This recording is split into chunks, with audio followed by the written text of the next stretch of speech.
Hey guys, well, members exclusively. Thank you guys for checking out a video. And you're going to be looking at this table and going, that's a lot of parts. It is. And bear with me. As a special thank you, I wanted to try something funny. It works one way, not the other. That's an unfortunate thing, but I thought we should check it out. These are two of my 1911s. Well, mostly. There's the rest. This is my Rock Island double stack, and that's my Kimber lightweight parts. They're field stripped. I've taken them apart. I just wanted to show you something kind of funny and funky. Check that out. It's my Rock Island lightweight.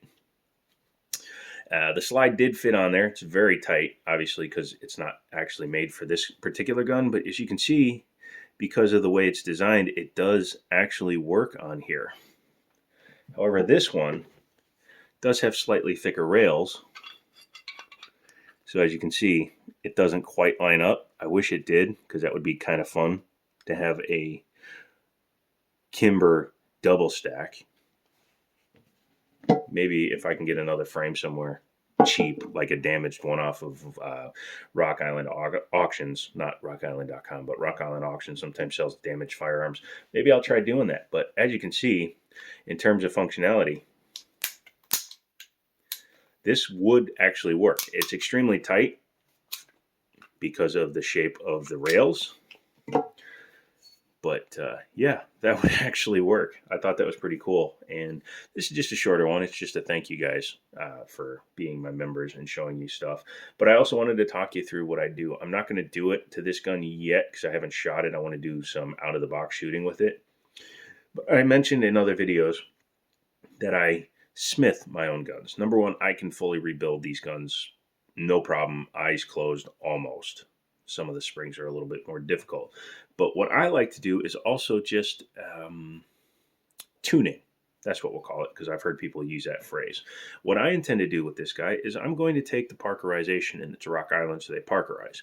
I'm going to take all the parkerization off of the rails, both inside and on the bottom here, because these can actually interact with things, as well as all the parkerization off of there, this surface here, and the rail on this side. Why do I do that? Number one, it frees up a thousandth or two in terms of fit, and you can hear it's basically touching as it is, which is fine. You want that because that means it's a very good fit. There's not much play in it when the bushing and spring are in it. It's not going to move around. But by freeing up that little itty bitty bit of extra room, again, 1 maybe 2 thousandths just from taking off the parkerization, it gives the lube somewhere to stay. Now, a lot of times when you lubricate a gun, you'll see that the lube comes out the back, out of pretty much any hole. That's because if the tolerance is too tight, it's like a squeegee. It's just going to move the stuff out of the way. We are not in a low light situation. Stop it. But I intend to do that just to make that work. Also, I need to take the trigger and move it all the way to the rear. This has an adjustable trigger, and currently the way it's set up, when you have the trigger stop all the way out, you get what is referred to as the long trigger. It's okay. I have the slide on it, even though it's not sprung. But if you want a better feel or a shorter trigger or a lighter trigger, you need to tune it, and that's what I intend to do there. You can see this is my Kimber, and the spring is all the way back, or the screw is set all the way back. So this gives me what is basically a short trigger, although I like these square cuts better. I think they look nicer. So yeah, that is one way you can make your gun run better. Another way you can do it is by running good ammunition. You can also get good lubrication. I don't have the lube here. I was working on a gun at the office, but if you want a good lube, I recommend for gun oil, Wilson Combat stuff.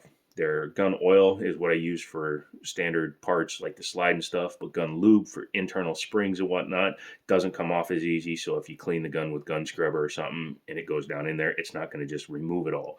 Gun oil comes off easy with gun scrubber. A gun lube is more like a grease, and that actually lubricates the part much more well. Yeah. Excuse me. I didn't even eat a burrito. Weird. But that's it. I need to reassemble these guys because I have to leave soon, and that is my carry piece. So I'm going to do that. I'm going to get out of here. Thank you guys so much for being members. come back later. Eventually, this will become a live video, mainly because I'm not actually modifying it, but I thought it was just a cool thing to show you. So leave me a comment. Let me know what you want to see next. I do need a recommendation for a 9mm. Don't say Glock. I've had all the 9mm Glocks, but leave me a suggestion and maybe I'll pick up another one. So that's it. I'm out of here. I'll talk to you later.